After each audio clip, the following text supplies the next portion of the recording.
Nagluto tayo ng tortang tuna, oh. Sarap, oh. Tsura pa lang, sarap. Mga iniready natin tulad nitong carrots. Natin itong sibuyas at saka itong bawang. Natin itong tuna. Tapos itong pinakasabaw, isinama ko na, sayang kasi kung itatapon lang, eh. Log. 2 kutsarang harina. Yan. MSG. Natin to hahaluin para mag-combine or mag-balance yung pagkakala.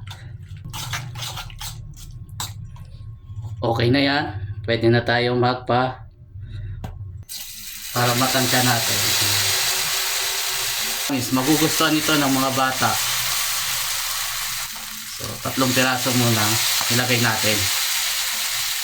Luto na, ibalik rin lang natin. Ayan. So mabilis lang naman yan.